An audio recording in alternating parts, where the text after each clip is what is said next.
बच्चों आज हम लोग फोर्स कॉन्सेप्ट में मोशन अलोंग द इंक्लाइन पढ़ने जा रहे हैं, ठीक है। तो चलिए समझते हैं ज़रा। तो जो पहला एग्जांपल है उसे समझें। यहाँ पर एक इंक्लाइन मतलब बैज है,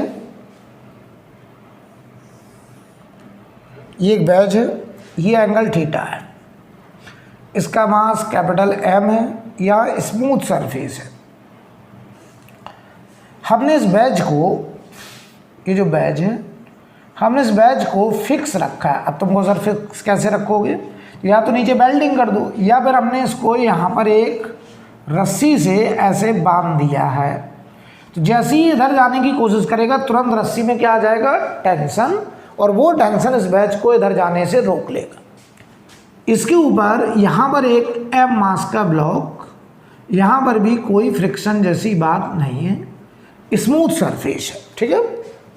ये एम मास का ब्लॉक इस इंक्लाइन पर ऐसे स्लाइड करके आएगा, ऐसे, ठीक है। सवाल लिखें, इफ ऑल कॉन्टैक्ट्स, क्वेश्चन लिखिए, if all contacts are smooth, if all contacts are smooth,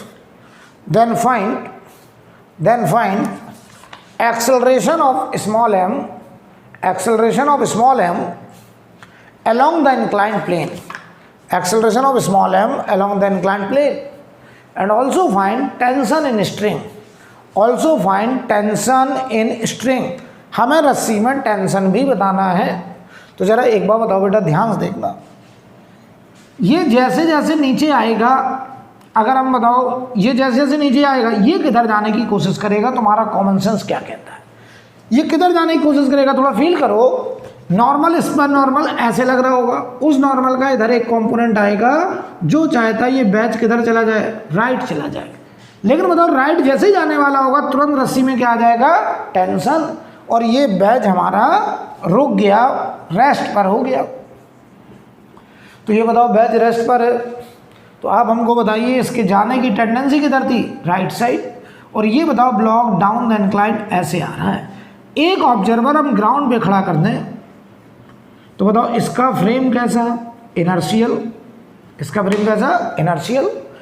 एक ऑब्जर्वर बताओ बेटा हम बैच पे खड़ा कर दें यहाँ पर, तो बताओ ये बैच कैसा है? रेस्ट। बैच भी रेस्ट पे, बैच भी एक्सेलरेट नहीं कर रहा है, तो इसका फ्रेम भी कैसा है? Inertial frame.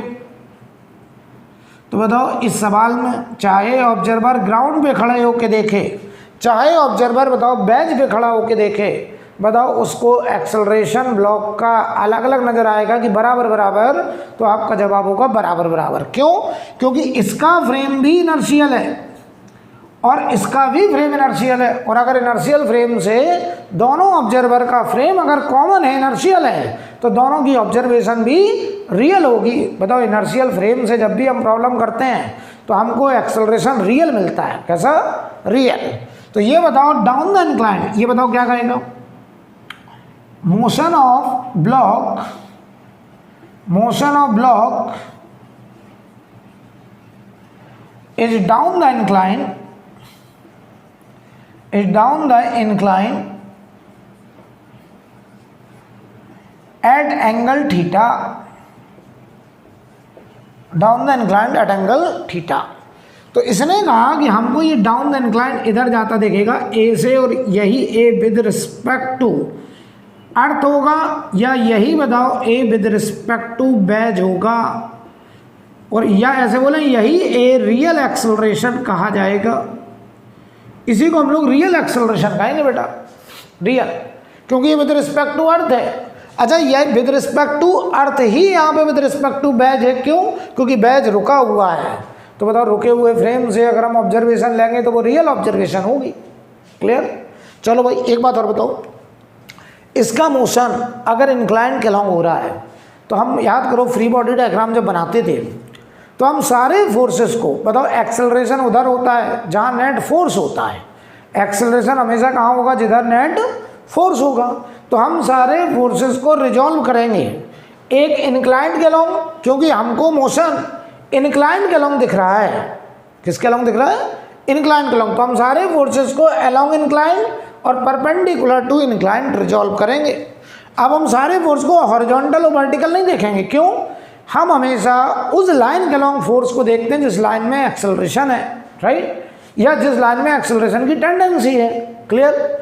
तो बताओ, एक डायरेक्शन वो लेते हैं जिसमें एक्सेलरेशन हो रहा है या एक्सेलरेशन होने की टेंडेंसी है, दूसरी लाइन लेते हैं एक्सेलरेशन वाली डायरेक्शन के परपेंडिकुलर, राइट।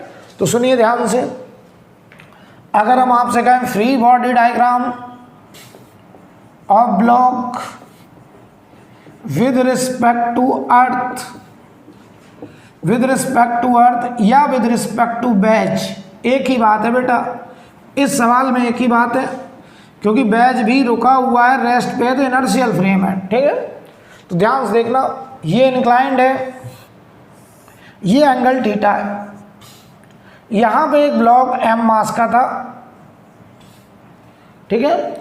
अच्छा बताओ, जब हम अर्थ से फ्री बॉडी डायग्राम बनाते हैं तो हम केवल कौन से फोर्स दिखाते हैं? Real force.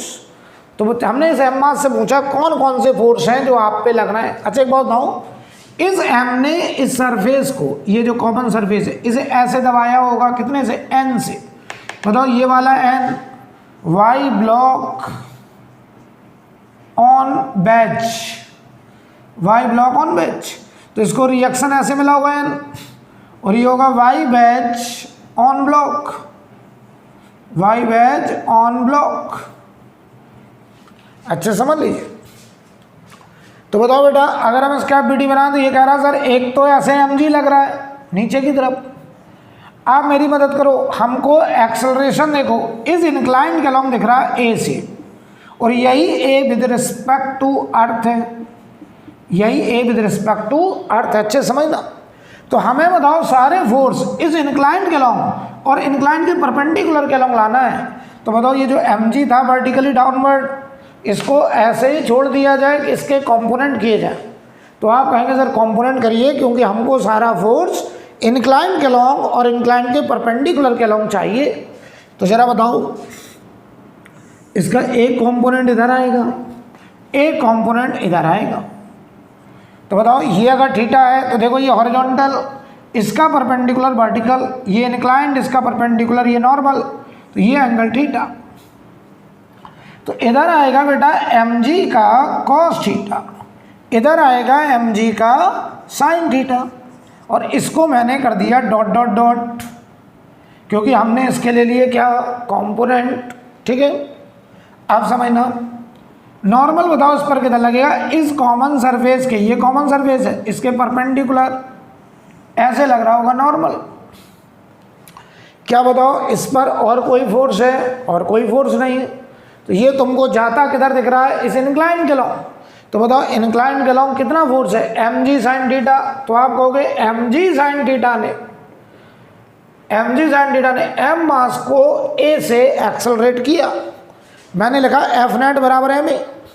तो यहाँ बताओ a बराबर g sin थीटा, और यही बताओ acceleration with respect to earth आ गया, यानी ये ब्लॉक इस इंक्लाइन के लॉन्ग g sin थीटा से अर्थ के रिस्पेक्ट में रियल में एक्सेलरेट कर रहा होगा, राइट। n की वैल्यू बताओ, चलो n बराबर बताओ, इस लाइन में ये ब्लॉक ऐसे जा रहा है, तो इस लाइन में बताओ फोर्स बैलेंस होगा।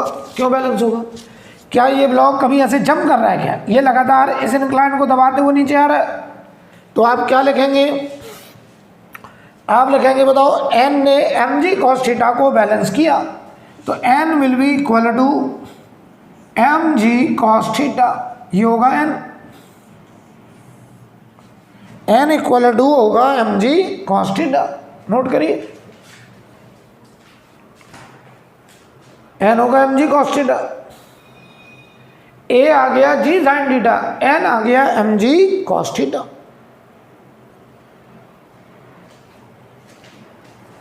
चलिए अब हम जरा रस्सी में टेंशन निकालना चाहते हैं। तो अब हमने इस बैच का फ्री बॉडी डायग्राम बनाया, ध्यान से देख लो, यहां दिखा दे रहा है, इतने में काम चल जाएगा। यहां पे देखो, free body diagram of batch. अच्छा एक बार बताओ तो मुझे, हम ग्राउंड से देखें तो हमें ये बैच किधर जाने की कोशिश करेगा? यहां से देखने पर ये कहां जाना चाहता है? Right side. जैसे ये नीचे आएगा ये राइट जाना चाहता है, तो बताओ जब हम बैच का फ्री बॉडी डायग्राम बनाएंगे तो सारे फोर्सेस को रिजॉल्व करेंगे अलोंग हॉरिजॉन्टल, अलोंग वर्टिकल। यहाँ से देखने पर हमें इसका मोशन हॉरिजॉन्टल में नज़र आ सकता है, तो हमें जिस डायरेक्शन में मोशन हो रहा है या होने की टेंडेंसी है, हम उस लाइन में और उसके परपेंडिकुलर के अलोंग फोर्सेस को रिजॉल्व करेंगे। तो ध्यान दो, इस बैच का एफबीडी बना रहे हैं ऐसे, ये बैच है, ये एंगल थीटा, ध्यान से देखिएगा। इसका मास है कैपिटल एम। हमने इससे पूछा कौन कौन से फोर्स हैं जो आपके ऊपर लग रहे हैं। कह रहा है इधर से लग रहा है एन, जो कि इसने लगाया स्मॉल एम ने एन, ठीक है। कह रहा है ग्रेविटी ने लगाया कैपिटल एम जी, और जमीन से लग रहा है एन डैश, एन डैश। और कह रहा मेरा एक्सेलरेशन हॉरिजॉन्टल होने के चांस थे लेकिन मैं रुका हुआ हूँ। क्यों रुका, भी वजह समझ में आ जाएगी, देखना। बताओ इस एन के कंपोनेंट करने चाहिए, बिल्कुल करने चाहिए। एक कंपोनेंट इधर, एक कंपोनेंट इधर। अगर ये थीटा है तो इसका परपेंडिकुलर ये और इसका परपेंडिकुलर ये, तो ये थीटा। बहुत अच्छे से समझ लो बेटा, बैच के फ्री बॉडी डायग्राम में हम सारे फोर्सेस को हॉरिजॉन्टल और वर्टिकल रिजॉल्व करेंगे। क्यों? क्योंकि बैच के मोशन की टेंडेंसी हॉरिजॉन्टल में है। तो चलो वही बताओ, इधर आया एन कॉस थीटा, इधर आ गया एन साइन थीटा, ठीक है। अब बताओ यहां से अगर हम बात करें कि बताओ ये एन साइन थीटा चाहता था ये इधर चला जाए, तुरंत हमने यहाँ एक रस्सी बांधी और उस रस्सी में आ गया टेंशन। तो अगर कोई हमसे कहे ये ब्लॉक बताओ बैच रुका हुआ है, इक्विलिब्रियम में है, और अगर बताओ बेटा ये इक्विलिब्रियम में है, तो इसमें हॉरिजॉन्टल में 4 0, वर्टिकल में भी 4 0। तो बताओ हॉरिजॉन्टल में ये एन साइन थीटा चाहता था कि ये कैपिटल एम इधर चला जाए, लेकिन इसको रोका किसने? टेंशन ने। तो टेंशन बराबर एन साइन थीटा, टेंशन बराबर एन साइन थीटा। तो बताओ ये टी की वैल्यू एन कितना है? एन अभी अभी आया एम जी कॉस थीटा। ध्यान रख दो, small M G cos theta into sine theta, ये हो गया टेंशन। ये टेंशन आ गया, रस्सी में टेंशन आ गया बेटा, इस रस्सी में टेंशन। अगर कोई, अच्छा बताओ अगर ये रस्सी ना होती तो ये कहाँ चला जाता? राइट स्लाइड कर जाता। अगर कोई हमसे कहे जमीन से कितना नॉर्मल आया, ग्राउंड से, तो बताओ ग्राउंड से नॉर्मल आया एन डैश, तो एन डैश बराबर क्या बताओ? वर्टिकल लाइन में भी फोर्स बैलेंस होगा, तो N dash will be equal to capital M g plus N cos theta. तो N dash will be equal to capital M g plus N cos theta, capital M g plus N cos theta. चलो value रख रहे हैं, capital M g plus N की value क्या थी? M जी cos theta, तो m जी cos theta into cos theta, तो small M G cos square theta. ये आ गया नॉर्मल ग्राउंड से। देख लो बेटा, इस एन डैश ने इस कैपिटल एम जी और इस एन कॉस थीटा को बैलेंस किया। नोट कर लीजिए, नोट कर लीजिए। पहला जो केस हमने करा है उसमें हमने इस बैच को स्लाइड होने से रोक रखा, फिक्स कर रखा है। और फिक्स किसकी मदद से कर रखा? रस्सी की वजह से या टेंशन की वजह से। लेकिन हमें इतना आइडिया लग गया कि अगर ये ब्लॉक नीचे आता तो ये तुरंत इधर जाने लगता, यानी इस बैच के स्लाइड करने की टेंडेंसी किधर थी? Right side. नोट करिए।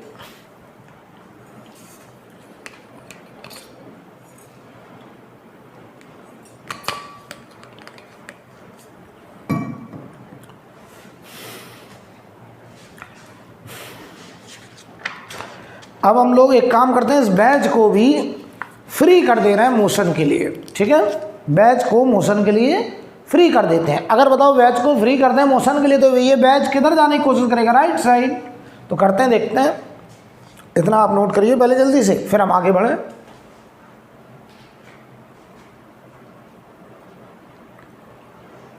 आई थिंक क्लियर। अब देखो बेटा,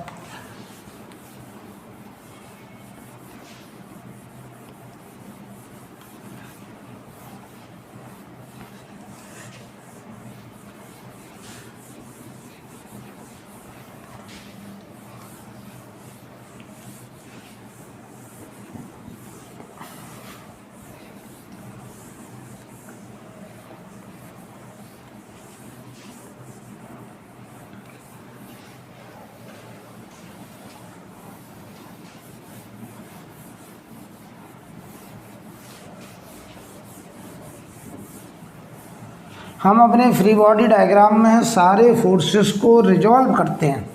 एक तो वो डायरेक्शन जिसमें एक्सेलरेशन हो रहा है या होने की टेंडेंसी है, जिसके अलोंग नेट फोर्स हमें लाना है, और एक वो डायरेक्शन जो एक्सेलरेशन वाली डायरेक्शन के परपेंडिकुलर।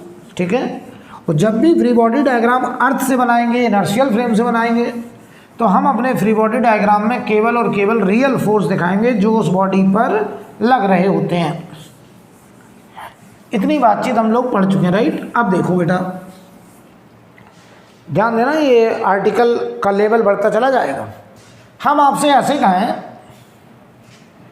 ये एक इंक्लाइंड था, ये एक बैच था, इसका एंगल ये थीटा था, यहां पर एक एम मास का ब्लॉक था। ध्यान से देखिएगा, हर जगह स्मूथ सरफेस है, कहीं कोई फ्रिक्शन जैसी बात है नहीं, स्मूथ सरफेस। ठीक है। अब जरा बताना मुझे तुम, ये ब्लॉक जैसे नीचे आएगा ये किधर भागेगा? राइट साइड, इसका मास कैपिटल है, ये राइट भागेगा। तो अगर हम ग्राउंड पे खड़े होकर देखें, ध्यान से देखिएगा, ग्राउंड पे खड़े होकर देखें विद रिस्पेक्ट टू अर्थ, तो बताओ ये तुमको कहाँ जाता दिखाई देगा? बैच। तो तुम कह रहे हो ये इधर आएगा, ये राइट जाएगा, मतलब ये हमको राइट साइड A2 एक्सेलरेशन से जाता नजर आएगा विद रिस्पेक्ट टू अर्थ, अर्थ के रिस्पेक्ट में। तो बताओ इसका एक्सेलरेशन हमें A2 नजर आ रहा है विद रिस्पेक्ट टू अर्थ। अच्छा बताओ इसका एक्सेलरेशन कहाँ नजर आएगा? तो ध्यान से देखिए, थोड़ा सा यही पॉइंट है समझने वाला, ध्यान से देखिएगा बेटा। अगर हम एक ऑब्जर्वर यहां खड़ा कर दें इंक्लाइंड पर, देखना ये क्या कहेगा। और इससे पूछे हम, देखना हम स्मॉल एम को कहेंगे, इससे भी कहेंगे स्मॉल एम को देखो, उससे भी कहेंगे स्मॉल एम को देखो। अब बताओ इसका फ्रेम है ग्राउंड इनर्शियल, इसका फ्रेम है बैच जो खुद क्या कर रहा है? एक्सेलरेट। बताओ इसका फ्रेम कैसा है? Non inertial. इस ऑब्जर्वर का फ्रेम है बैच, नॉन इनर्शियल, इस ऑब्जर्वर का फ्रेम है इनर्शियल। ध्यान से देखना, जैसे ही बताओ ये थोड़ा नीचे आया, ये इधर खिसका, थोड़ी देर के बाद का अगर हम फोटो बनाएं तो ध्यान से देखना, तुम्हें समझाना चाहते हैं इसी में, ऐसे ऐसे ये बैच देखो जैसे ही राइट खिसका, तो ये ब्लॉक बताओ इसी inclined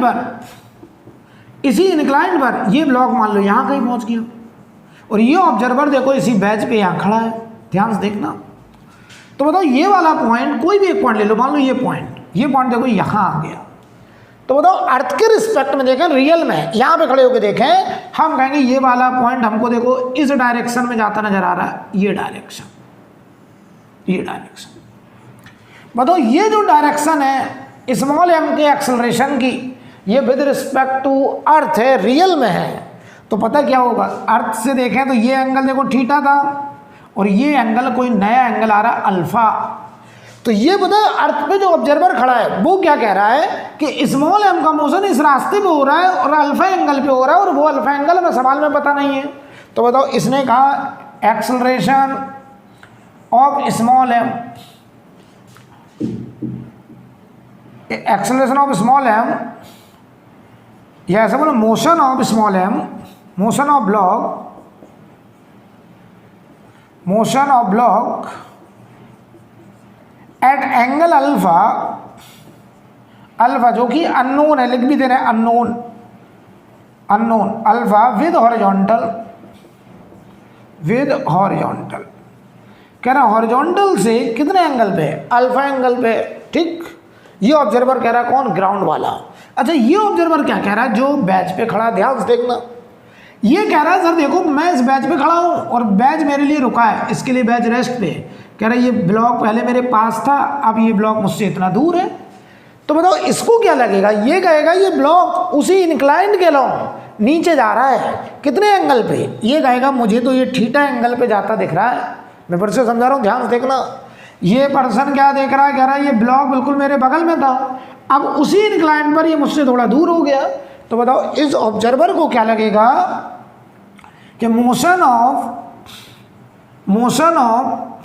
block at angle theta down the incline, बताओ ये जो बोल रहा है वो विद रिस्पेक्ट टू बैच बोल रहा है। तो बताओ तुम्हें सवाल में थीटा पता है कि अल्फा पता है? थीटा। अगर बात करें अर्थ के रिस्पेक्ट में, तो अर्थ के रिस्पेक्ट में इस एम का मोशन बहुत ही टिपिकल है। कैसा है?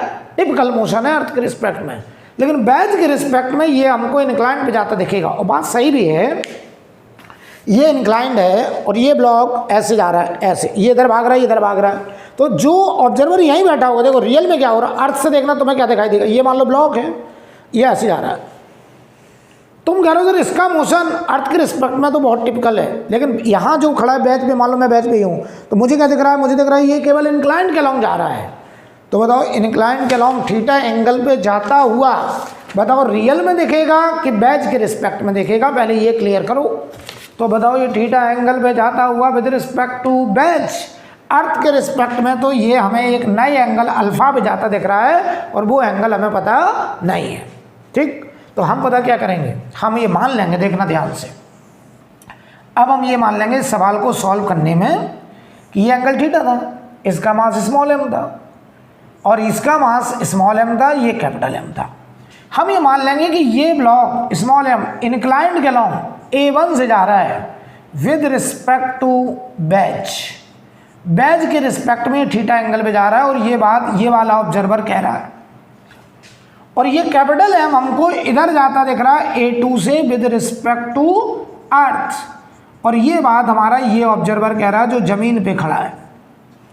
बहुत अच्छे समझ लो, यानी बताओ हमको स्मॉल एम इंक्लाइंड के along with respect to wedge नजर आ रहा है और बैच हमको along horizontal with respect to earth नजर आ रहा है। तो आप हमें बताइए, हम इसका free body diagram small M का विद रिस्पेक्ट टू बैच बनाएं और बताओ कैपिटल एम का विद रिस्पेक्ट टू अर्थ बनाएं, हम करने जा रहे हैं। तो ध्यान दीजिए, free body diagram FBD of small M with respect to batch,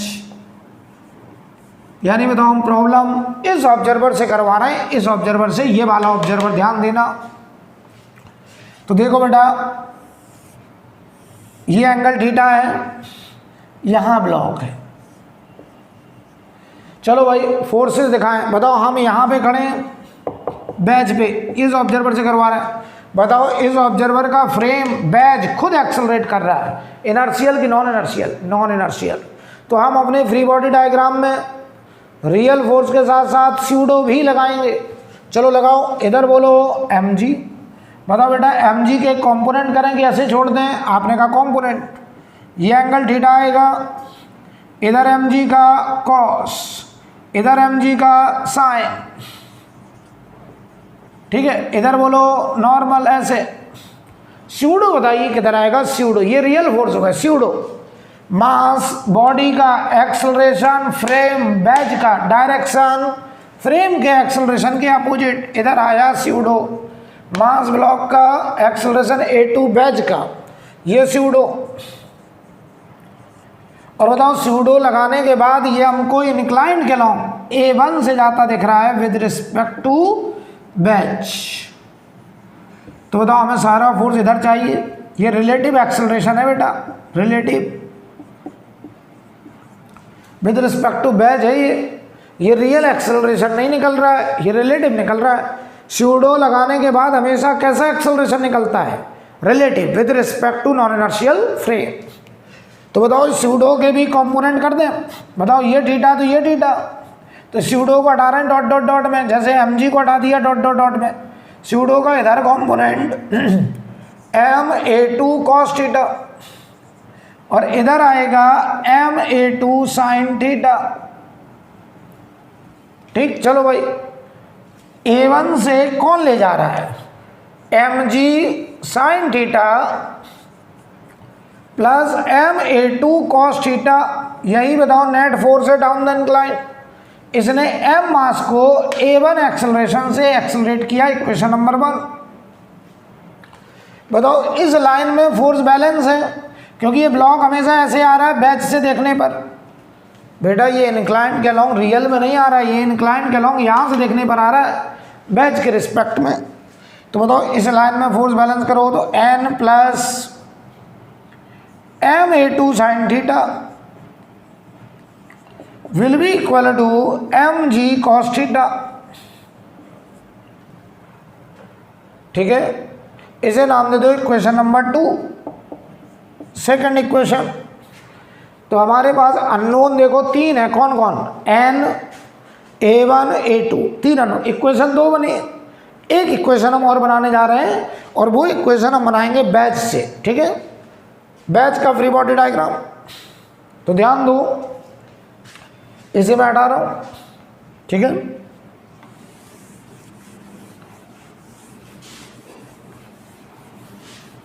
अब बताइए, बैच का मोशन हमें राइट दिख रहा है, राइट साइड कितने से, A2 से, विद रिस्पेक्ट टू अर्थ। तो हम देखो free body diagram of batch with respect to earth बनाने चले, अर्थ के रिस्पेक्ट में बनाने चले। बैच का फ्री बॉडी डायग्राम हम बनाने जा रहे हैं विद रिस्पेक्ट टू अर्थ। तो ध्यान देना, ये एंगल थीटा है, इसका मास कैपिटल M है।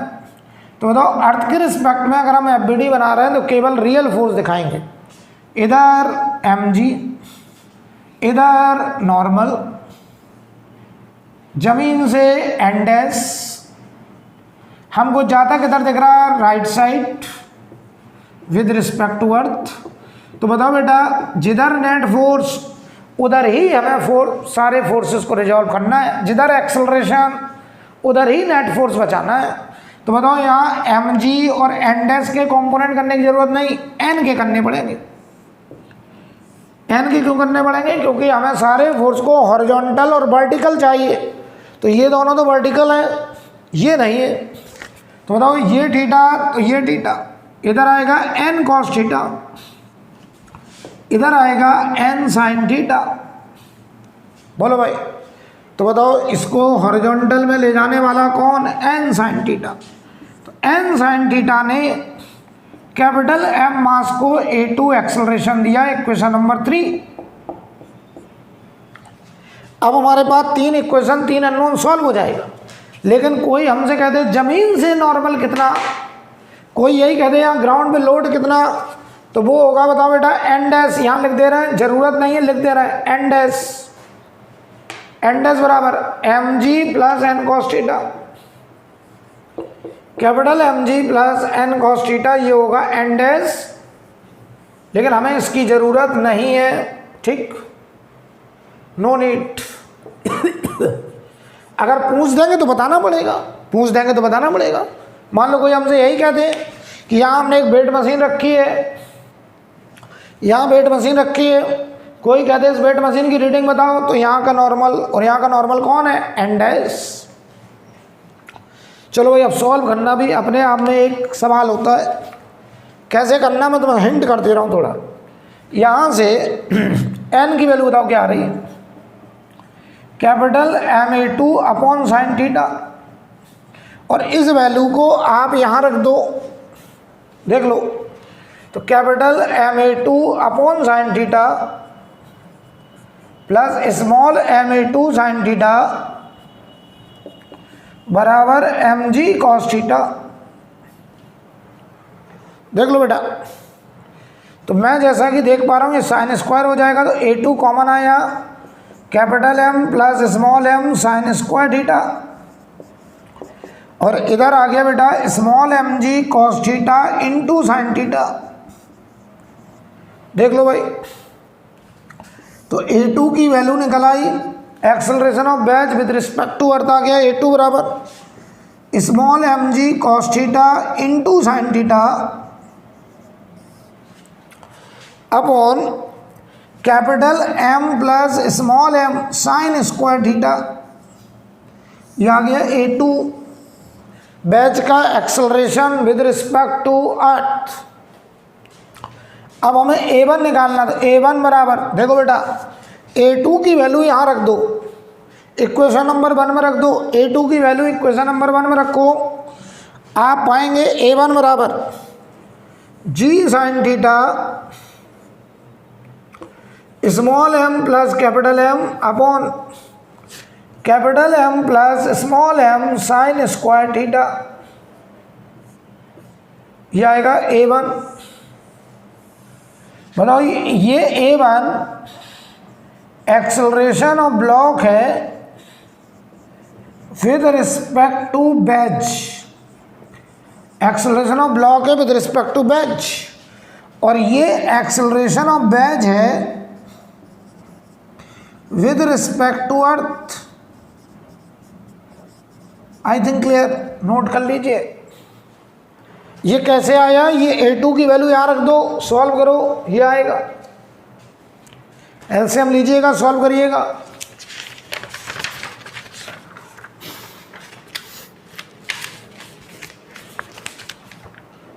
नोट करिए जल्दी से।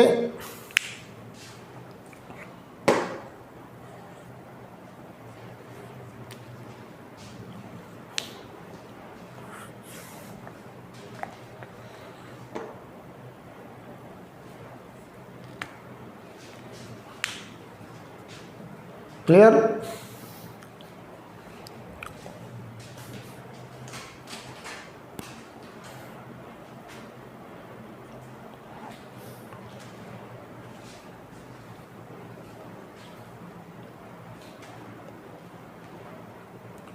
अब मैं सिर्फ करने जा रहा हूं।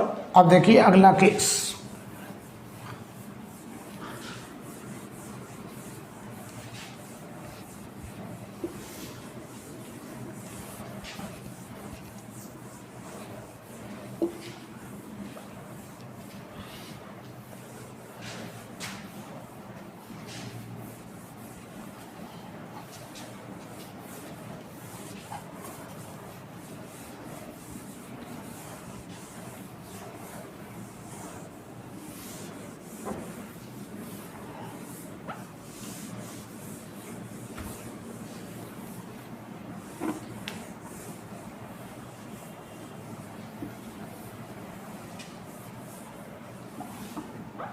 अगला देखिए क्या है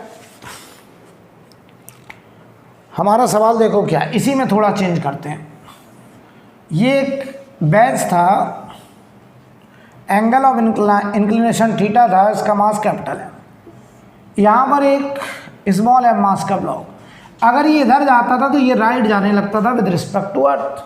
ध्यान से देखना, ये जिधर जाना चाह रहा है, जिधर जाना चाह रहा है, हम उसके उल्टा इसको खींच रहे हैं। कितने से? ए से। ध्यान से देखिएगा, पहले क्वेश्चन समझ लो अच्छे से। हर जगह स्मूथ सरफेस है, कहीं कोई फ्रिक्शन जैसी बात है नहीं, फ्रिक्शन नहीं। हम क्या कर रहे हैं बताओ, अगर हम इसे ना खींचे तो ये जैसे जैसे नीचे आता है ये राइट जाता, तो ये जिधर नेचुरली जाना चाहता है, ये नेचुरली किधर जाना चाहता है? राइट। तो हम उसके उल्टा, ये जिधर जाना चाह रहा है उसके उल्टा कितने से खींचें? हम ए निकालना चाहते, कितने से खींचें ताकि स्मॉल एम इस कैपिटल एम पर स्लाइड ना करे। तो सवाल लिखें, find value of A so that block does not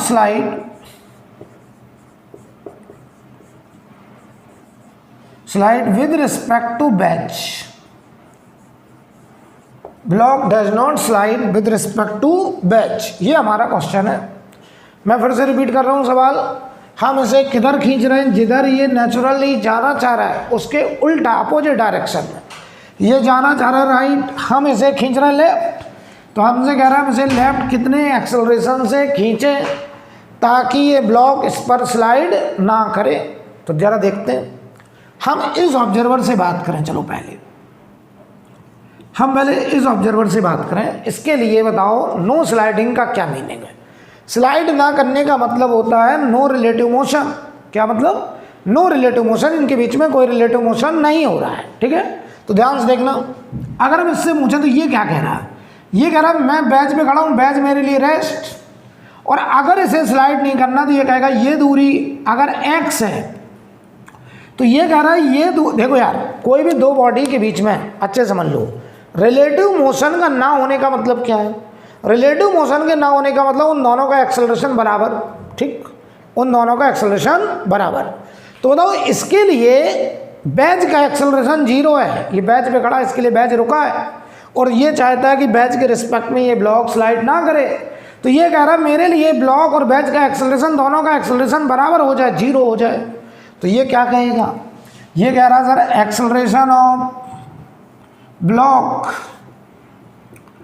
is 0 with respect to wedge. बताइए नो रिलेटिव मोशन का क्या मतलब है? मैं बोलूँ दो बॉडी के बीच में रिलेटिव मोशन नहीं हो रहा है, इसका मतलब उन दोनों का एक्सेलरेशन बराबर। तो ये कह रहा कि मेरे लिए बैच का एक्सेलरेशन 0, तो ब्लॉक का एक्सेलरेशन भी 0।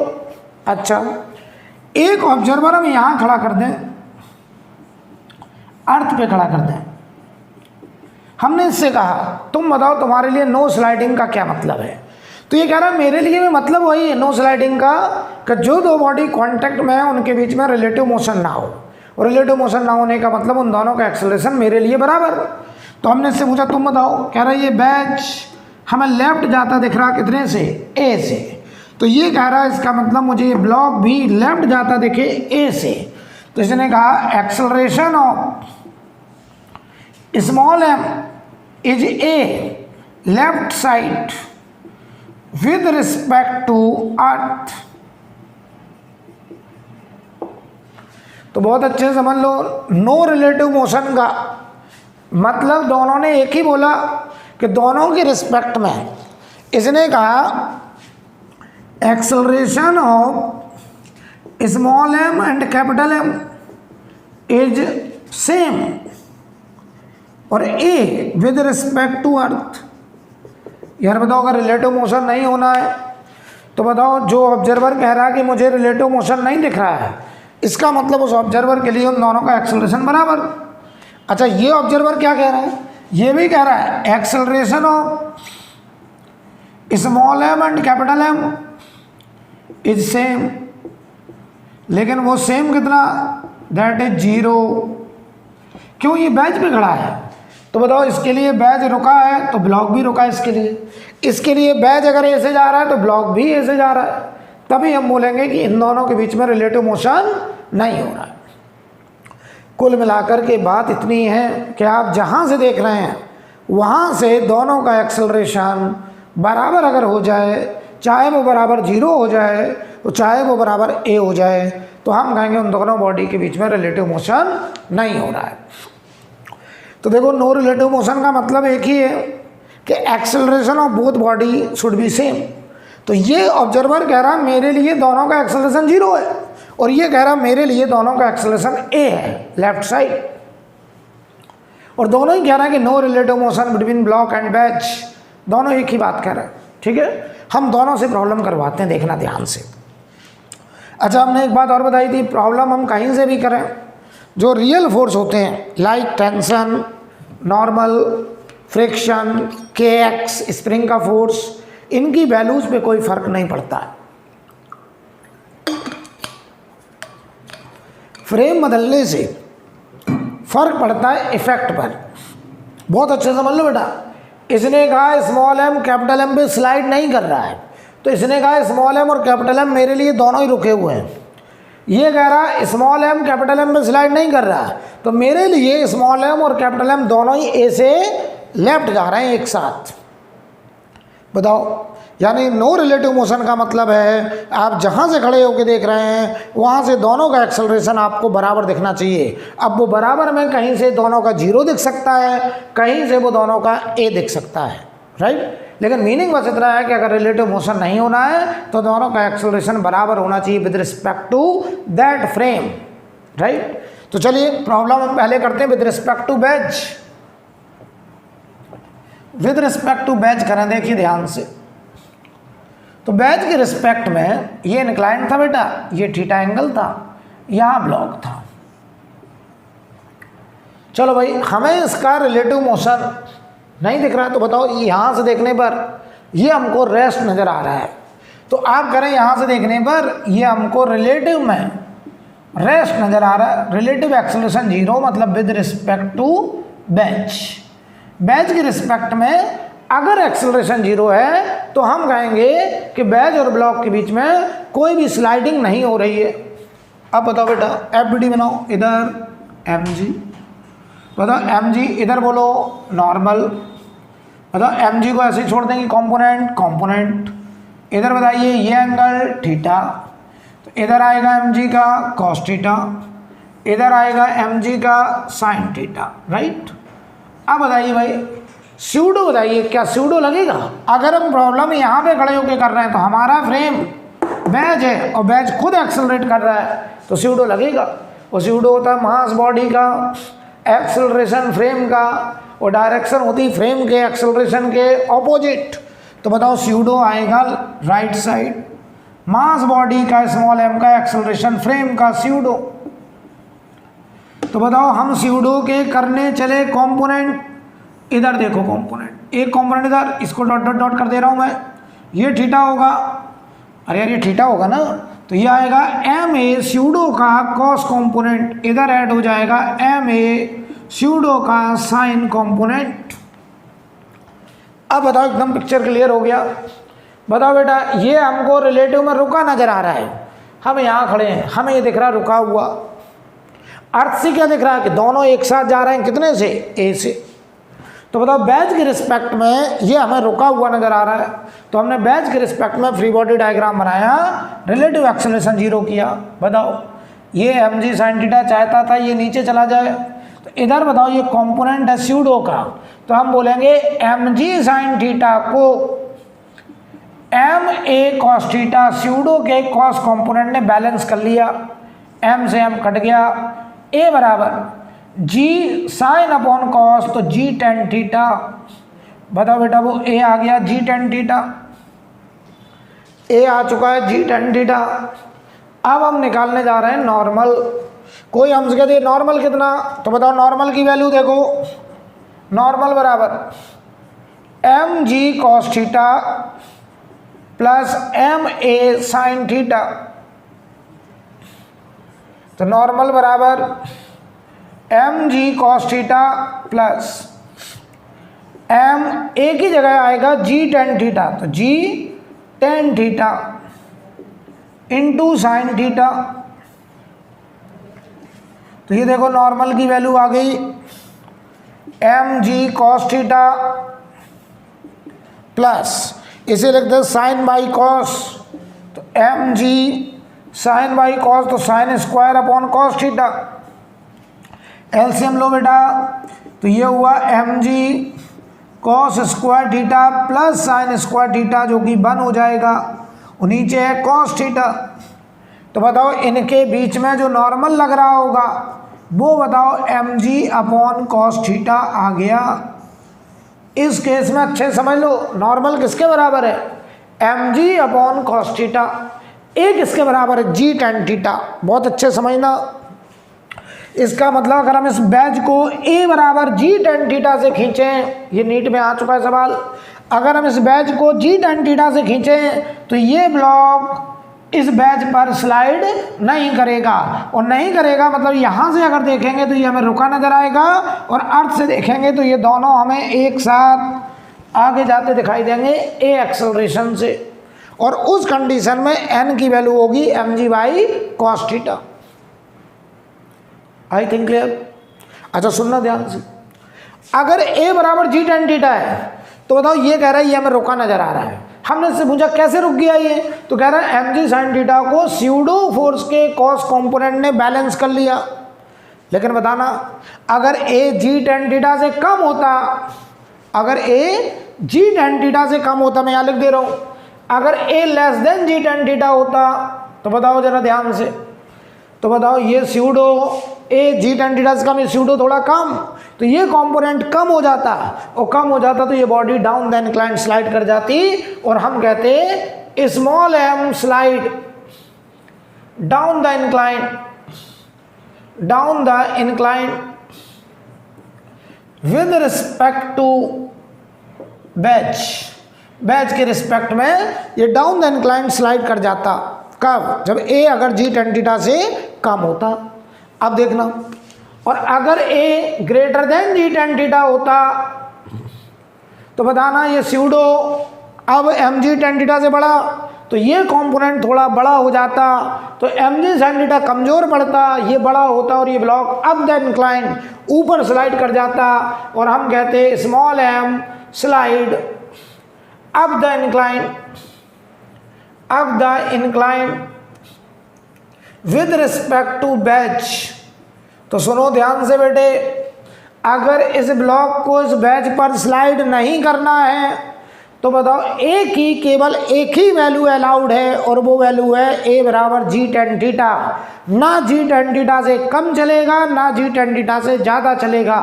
अगर a बराबर जी टेन थीटा होगा तो स्यूडो इतना आएगा कि उसका cos component M G sine theta क्या कर ले, बैलेंस। लेकिन अगर ये जी टेन थीटा से कम हुआ a तो बताओ स्यूडो कमजोर पड़ेगा, स्यूडो का कॉस कंपोनेंट कमजोर पड़ेगा, body down the inclined slide कर जाएगी। और अगर ए जी टेन थीटा से बढ़ा तो ये body up the inclined slide कर जाएगी।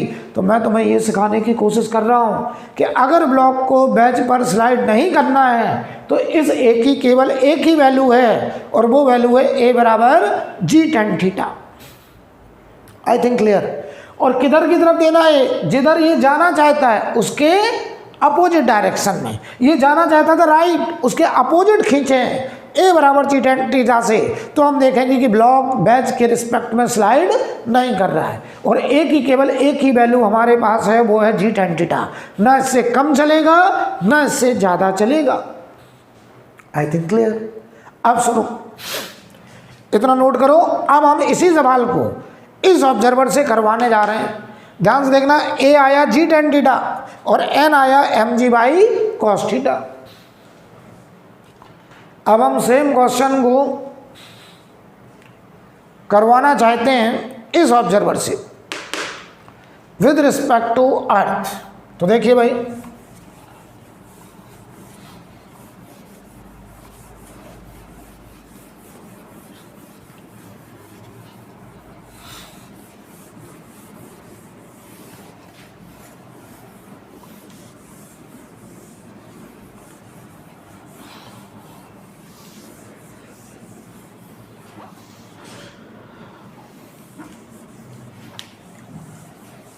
अब हम अर्थ से प्रॉब्लम करने जा रहे हैं, ध्यान से देखिएगा।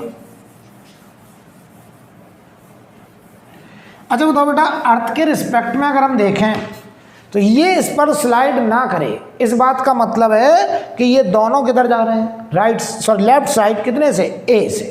तो बताओ अर्थ से देखने पर ये स्मॉल एम हमको लेफ्ट जाता दिखेगा, कितने से, ए से। और यार ये दोनों एक साथ ऐसे जा रहे होंगे और हम कहेंगे यहाँ से कि ये देखो इस पर स्लाइड नहीं कर रहा है। तो ध्यान देना, F B D of small M with respect to earth. अच्छा एक बताओ, यहाँ से देखने पर अगर ये हमें लेफ्ट दिख रहा जाता हुआ, कितने से, ए से, तो यार एक बात बताओ, इसका मतलब स्मॉल एम पर नेट फोर्स लेफ्ट बचना चाहिए, मतलब हॉरिजॉन्टल में। तो अब हम स्मॉल एम का एफबीडी जब अर्थ के रिस्पेक्ट में बनाएंगे तो सारे फोर्स को हॉरिजॉन्टल और वर्टिकल लाइन में रिजॉल्व करेंगे, एक हॉरिजॉन्टल में और एक वर्टिकल में। तो ध्यान से देखिएगा, ये थीटा था, यहाँ पे एम मास था, ध्यान से देखना, और ये हमको अर्थ के रिस्पेक्ट में लेफ्ट जाता दिख रहा ए से विद रिस्पेक्ट टू अर्थ। ठीक, तो बताओ अर्थ से जब भी प्रॉब्लम करते हैं तो फ्री बॉडी डायग्राम में केवल कौन से force, real force, only real force. तो बताओ इधर एम जी। अब हमको देखो सारे फोर्स हॉरिजॉन्टल में और वर्टिकल में दिखाना है। अब हॉरिजॉन्टल में क्यों दिखाना, क्योंकि हमें अर्थ से देखने पर ये किधर जाता दिख रहा है, हॉरिजॉन्टल में। तो हमेशा हम फोर्सेस को रिजॉल्व करते हैं उस डायरेक्शन में जिस डायरेक्शन में मोशन हो रहा है और एक उसके परपेंडिकुलर। तो बताओ बेटा, और बताओ इधर लग रहा होगा नॉर्मल ऐसे। अब हम बताओ कंपोनेंट एम जी के करें कि नॉर्मल के करें, तो आपको कहना चाहिए सर नॉर्मल के करिए, क्योंकि हमें अब सारे फोर्स हॉरिजॉन्टल और वर्टिकल में चाहिए। तो देखना नॉर्मल का कंपोनेंट, नॉर्मल को इसको डॉट डॉट डॉट कर दे रहा हूँ, एंगल देखो, इसका परपेंडिकुलर ये, इसका परपेंडिकुलर ये थीटा, इधर आएगा एन कॉस थीटा और इधर आएगा एन साइन थीटा। तो बताओ ये ब्लॉक हमको यहाँ से देखने पर, हम जमीन पे खड़े हैं अर्थ पर, हमको यहाँ से क्या स्यूडो लगेगा क्या, नहीं, अर्थ से देखने पर स्यूडो जैसी बात नहीं करते हैं, केवल रियल फोर्स दिखाएंगे। तो बताओ अर्थ से देखने पर ये हमको कहाँ जाता दिख रहा, लेफ्ट। तो हम कहेंगे कि एन कॉस थीटा ने एम जी को बैलेंस किया, एन कॉस थीटा ने एम जी को बैलेंस किया। बताओ बेटा n कितना आ गया इनके बीच में, mg/cos थीटा। चेक करो क्या पहले यही आया था, चेक करो क्या यही आया था अभी, यस। और ये n sin थीटा ये वो नेट फोर्स है जो इस स्मॉल m को a से चलाएगा। तो मैंने लिखा n sin थीटा ने m मास को a से एक्सेलरेट किया। तो n की वैल्यू अभी भी आई है, mg/cos theta into sine theta m into a, m से m कैंसिल। तो बताओ a बराबर कितना आ गया, g tan थीटा, a बराबर हो गया g tan थीटा। ये आंसर a बराबर g tan थीटा, क्या यही आया था, यस। चाहे जैसे करिए आप, चाहे अर्थ के रिस्पेक्ट में करिए चाहे बैच के रिस्पेक्ट में करिए। हाँ बस फर्क इतना, बैच के रिस्पेक्ट में ये हमें रुका हुआ नजर आएगा अगर इस पर स्लाइड नहीं करना है, और अर्थ के रिस्पेक्ट में ये दोनों हमको ए से एक साथ लेफ्ट साइड जाते हुए नजर आएंगे। आई थिंक क्लियर। अब इसी पर हम लोग एक दो सवाल करते हैं पहले इस आर्टिकल पर। ये सवाल आपके यहाँ नीट में आ चुका है बेटा, नीट में आ चुका है ये आपके यहाँ। और बताओ अगर इसको इस पर स्लाइड नहीं करना तो इस एक ही केवल एक ही चॉइस है, और वो चॉइस है a बराबर g tan थीटा। ना इससे कम चलेगा ना इससे ज़्यादा चलेगा, राइट। a बराबर g tan थीटा ही अलाउड है। चलिए देखिए,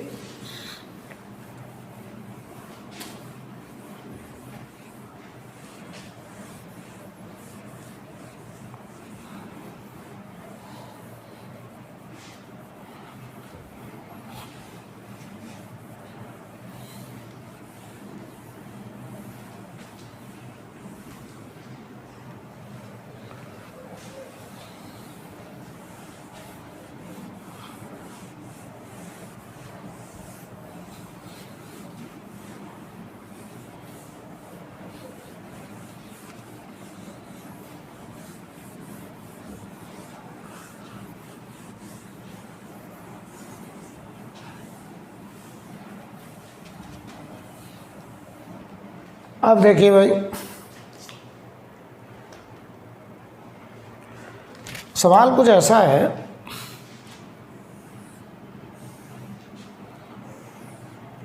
ये एंगल थीटा है, नीचे स्मूथ सरफेस है, यहाँ पर एक स्मॉल एम मास का ब्लॉक है, इसका मास कैपिटल एम है। हमने यहाँ से एक रस्सी, एक आइडियल पुली जो कि यहाँ पे फिक्स करा गया है, और इस रस्सी को पकड़ के F फोर्स से हम खींच रहा है। इसको कोई पर्सन ऐसे पकड़ के खींच रहा है, कितने से, F से। ध्यान दीजिएगा, यहाँ पर भी स्मूथ सरफेस है। सवाल है find value of F, find value of F so that block does not slide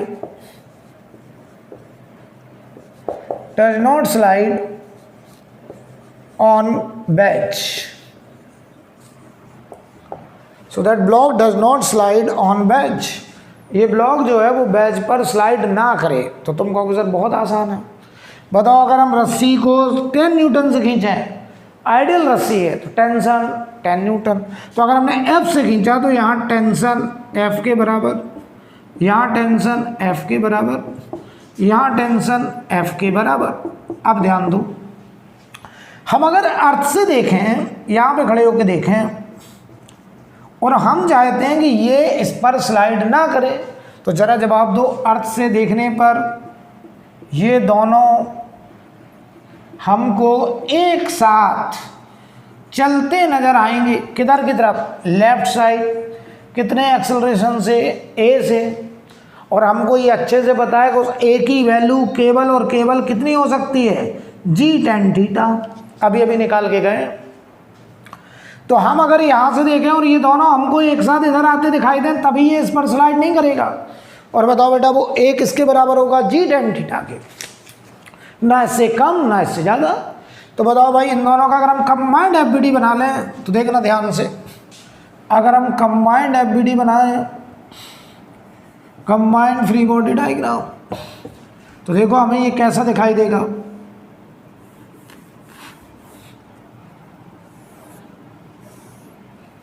ध्यान से देखिएगा। इन दोनों को हमने एक ही सिस्टम मान लिया, ऐसे हो गया ये, ठीक है। और इधर लग रहा है एफ फोर्स जो कि टेंशन है। अच्छा, इधर लग रहा होगा स्मॉल एम जी और इधर ही लग रहा होगा कैपिटल एम जी। तो ग्राउंड से आया होगा नॉर्मल एन डैश जो भी कहिए। अच्छा, यहाँ का जो नॉर्मल होगा वो कंबाइंड के लिए क्या हो गया, इंटरनल। इनके बीच का जो नॉर्मल होगा बताओ बेटा, वो इंटरनल हो गया। और अब हम ग्राउंड से देखें तो हम क्या देख रहे हैं, यहाँ से हम देख रहे हैं ये दोनों एक साथ लेफ्ट जा रहे हैं ए से, और वो ए है जी टेन थीटा। ए जी टेन थीटा क्यों है, क्योंकि सवाल में कहा गया है स्मॉल एम बैच पर स्लाइड ना करे, तो ये तभी हो सकता है जब ए बराबर जी टेन थीटा। तो हम बताओ इक्वेशन क्या लगेंगे, एफ ही वो नेट फोर्स है जिसने small M plus capital M mass को कितने से एक्सेलरेट किया, ए से एक्सेलरेट किया, और वो ए बराबर जी टेन थीटा। तो यहाँ रख दो M plus M into A बराबर हो गया जी टेन थीटा। तो आंसर आ गया एफ बराबर small M plus capital M G tan theta. ये आंसर आ गया बेटा, नोट कर लो, नोट कर लीजिए, ठीक है। अब इसी में हम थोड़ा सा चेंज और करने जा रहे हैं।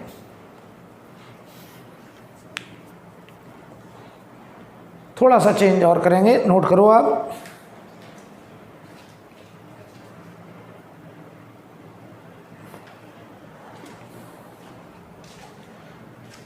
अब देखिए भाई,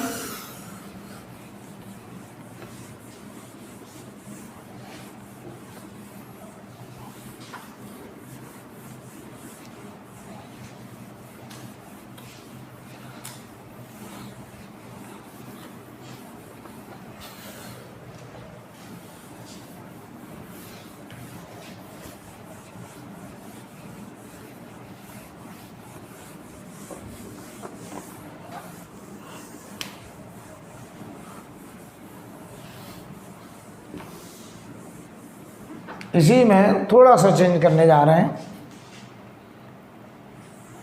ये मान लो ऐसे, ये एंगल है थीटा, ये मास है कैपिटल एम, ये मास है स्मॉल एम, और हमसे कह रहे हैं यहाँ पर एक आइडियल स्ट्रिंग एक पुली से ऐसे पास किया है, और यहाँ पर हमसे कहा जा रहा है हम कितना मास एम डैश लटका दें, ठीक। यहाँ स्मूथ सरफेस है बेटा, स्मूथ सरफेस, यहाँ पर भी स्मूथ है। सवाल क्या है, हमें इस एम डैश की वैल्यू निकालनी है। Find value of M dash mass so that block M does not slide on capital M wedge. ये हमारा क्वेश्चन है। हम चाहते हैं हम कितना मास लटकाएं ताकि ये स्मॉल एम इस कैपिटल एम पे स्लाइड ना करे। एकदम वैसा ही सवाल है, बहुत आसान। बताओ बेटा। अच्छा बताओ, यहाँ टेंशन क्या एम डैश जी होगा? नहीं, ये टेंशन एम डैश जी तब होता जब ये रुका होता। लेकिन अगर इसको इस पर स्लाइड नहीं करना है तो इन दोनों को इधर जाना पड़ेगा ए से, और वो ए होगा जी टेन थीटा। अगर स्मॉल एम को कैपिटल एम पे स्लाइड नहीं करना है तो इन दोनों को अर्थ के रिस्पेक्ट में लेफ्ट जाना पड़ेगा, कितने से? जी टेन थीटा से। तो सुनो, इसको फिर नीचे जाना पड़ेगा कितने से? ए से, और वो ए होगा जी टेन थीटा। क्योंकि रस्सी आइडियल है, और बताओ पॉइंट मेथड लगाएं, अगर ये नीचे ए से जाएगा तो ये भी ए से आएगा। क्लियर? तो बताओ यहाँ टी, यहाँ टी, इधर टी, इधर टी। चलो इक्वेशन लगो पहले इसके लिए। तो इधर देखो नीचे क्या लग रहा होगा? एम डैश जी। इसके लिए इक्वेशन बोलो, M dash g minus T बराबर एम डैश इंटू ए, इक्वेशन नंबर 1। और अगर हम इन दोनों का कंबाइंड फ्री बॉडी डायग्राम बनाएं, दोनों का कंबाइंड, तो बताओ एक्सटर्नल फोर्स केवल टी, तो हम कहेंगे टी ने कितने मास को, small M plus capital M को कितने से चलाया, ए से, सेकंड इक्वेशन। ठीक है, यही वो टी फोर्स है जो इन दोनों को ए से लेके जा रहा है। और तीसरी बात है कि ए बराबर होना चाहिए जी टेन थीटा, ना इससे कम ना इससे ज़्यादा। चलो टी की वैल्यू यहाँ रखो, एम डैश जी बराबर, या ऐड कर दो दोनों को, तो टी कट गया, ऐड कर दो, M plus capital M plus m dash into a. M dash सब एक तरफ लाओ, m dash g minus a, m plus capital M into a. चलो भाई एम डैश निकालना है हमको, तो ये हो गया small M plus capital M, a की value g tan theta upon g minus g tan theta. देख लो पूरे से जी कट गया, तो small M plus capital M tan theta upon 1 minus tan theta. तो एम डैश की वैल्यू देख लो बेटा, टेन थीटा से डिवाइड कर दो, small M plus capital M 1 upon tan theta बन गया कॉट थीटा, और टेन थीटा डिवाइड ये हो गया 1, ये आ गया answer. Small M plus capital M upon cot theta minus 1, नोट कर लीजिए, ये आंसर आएगा बेटा।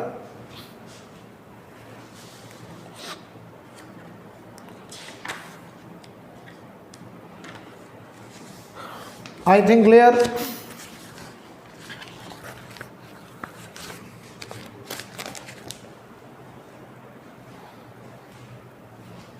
एकदम आसान है। ऐसे ही एक सवाल और करते हैं, चलो ऐसे ही एक सवाल और करते हैं।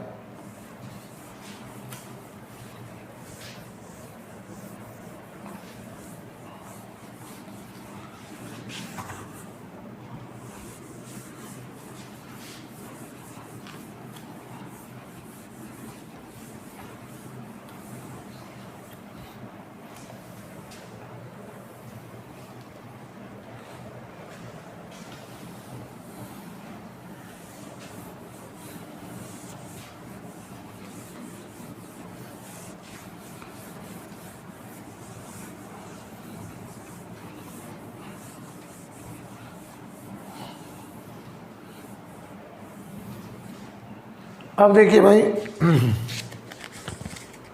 हमसे कह रहे हैं यहाँ पर एक बैज है,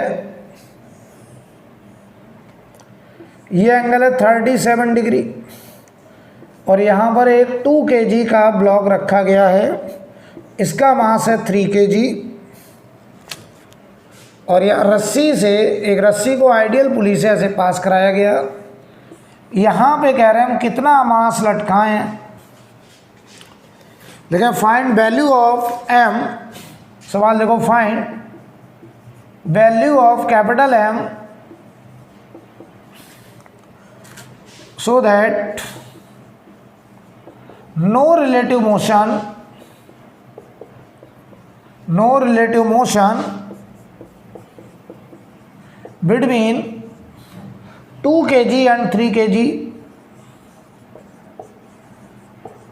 ये हमारा सवाल है, 2 kg 3 kg के बीच में कोई रिलेटिव मोशन ना हो, हम यहाँ कितना मास हैंग करें ताकि ये इस पर स्लाइड ना करे।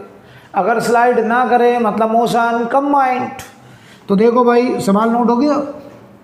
देखो भाई अब हमें ये m निकालना है, किस मकसद के लिए, ताकि 2 kg 3 kg पर स्लाइड ना करे। तो बताओ ये किधर जाएगा, नीचे a से, इधर बोलो mg, इधर t, इधर t, इधर d, इधर d। और बताओ आप अगर अर्थ पे खड़े होकर के देखें तो अगर ये a से जा रहा है तो ये दोनों एक साथ कंबाइंड हमको लेफ्ट और राइट साइड a से जाते दिखाई देंगे। और बताओ उस ए की वैल्यू होनी चाहिए जी टेन थीटा। अब ये भी बड़ा, वो ए होना चाहिए जी टेन थीटा। तो चलो भाई इसके लिए क्वेश्चन बोलो, एम जी माइनस टी बराबर एम ए। इसके लिए बोले क्वेश्चन कंबाइंड के लिए, टी ने 2 kg प्लस 3 kg को ए से चलाया, दोनों को ऐड कर दो, टी कट गया, एम जी बराबर एम प्लस 5 इंटू ए। तो ये बताओ एम हमें निकालना, एम जी बराबर एम प्लस 5 और ए की वैल्यू होगी जी 1037, जी से जी कट गया, एम बराबर M plus 5 1037 sine 37 upon cos 37 3/4।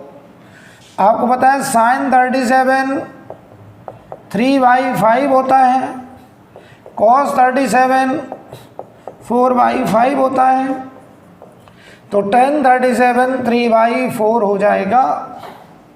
Cross multiply 4m 3m plus 15, तो capital M should be 15 kg। ये हमारा आंसर आ गया बेटा, ये आंसर राइट। तो आज की क्लास में हम यहीं पे रोकेंगे, इसके आगे फिर हम लोग और भी बहुत सारे केसेस हैं अभी, तो हम लोग अभी 1-2 क्लास और लेंगे, उसके बाद फ्रिक्शन में फिर एंटर करेंगे। तो अभी हम लोग और प्रैक्टिस करेंगे इंक्लाइन का। मिलते हैं अगली क्लास में।